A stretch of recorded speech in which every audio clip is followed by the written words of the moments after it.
सिंह जी भी मुख्यमंत्री रहे, वो भी चोर थे। अटल बिहारी वाजपेयी जी प्रधानमंत्री थे, वो भी चोर थे। नरसिम्हा राव जी, देवगौड़ा जी, विश्वनाथ प्रताप सिंह, जितने, इंदिरा गांधी जी, नेहरू जी, देश के जितने पूर्वज लोग हैं, सब लोग बेकार थे, निकम्मे थे, नालायक थे। 2014 में भारत के लोगों की एक उम्मीद जगी माननीय मोदी जी पे, उनके हर नारों पे उम्मीद जगी माननीय मोदी जी के, और जनता ने पूरी बहुमत से, और 2014 से लेकर अब तक लगातार सरकार चुनते आ रही बीजेपी। हर प्रांतों में देखिए, जहां चुनाव आता होता है बीजेपी जीतती है।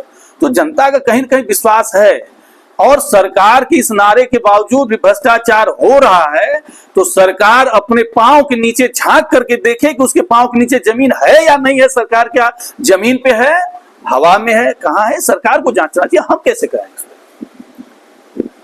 जनता एक मुद्दा उठा रही है कि हर ब्लॉकों में मनरेगा में बहुत बड़ा भ्रष्टाचार हुआ, इस पर क्या करेंगे? देखिए भैया, जनता, बहुत सी बातें ऐसी होती हैं।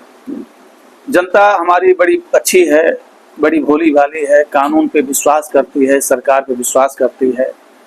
जहां तक मनरेगा में भ्रष्टाचार का सवाल है, तो मैं इस बात को कहूंगा कि मनरेगा में कहीं कोई भ्रष्टाचार नहीं होता।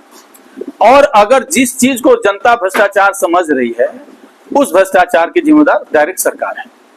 इसलिए कि आज के डेट में सरकार में बैठे लोग, पहली बात तो जो वहां अधिकारी हैं, बड़े बाप के बेटे हैं, पढ़े लिखे हैं, IAS PCS हैं। गरीब का बच्चा तो IAS बनेगा नहीं, क्योंकि भारत में ऐसी कोई व्यवस्था अब रही नहीं। पहले तो सरकारी स्कूल थे, अब सरकारी स्कूल सब बंद कर दिए गए, प्राइवेट हो गए। अब गरीब का बच्चा पढ़ेगा नहीं। भारत में अमीर के बच्चे पढ़ के लिखे IAS होंगे, और अमीर लोग ही विधायक सांसद बनेंगे, क्योंकि जो 1 करोड़ 2 करोड़ 3 करोड़ टिकट का देगा, उसी को सारी पार्टियां, मैं किसी एक पार्टी को नहीं कहा, सारी पार्टियां, जो 10-20 गाड़ी का काफिला लेके चलेगा, सारी पार्टियां उसी को टिकट देंगी।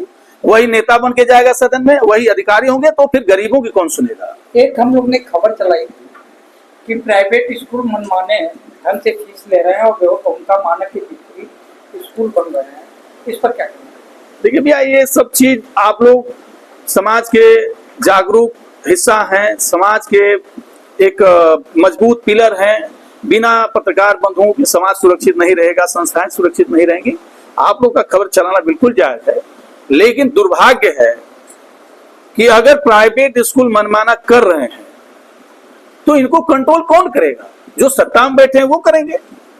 आखिर ऐसी कौन सी मजबूरी है सत्ता के लोगों की, ऐसी कौन सी कमजोरी है सत्ता के लोगों की कि वो किसी के ऊपर कंट्रोल नहीं कर पा रहे?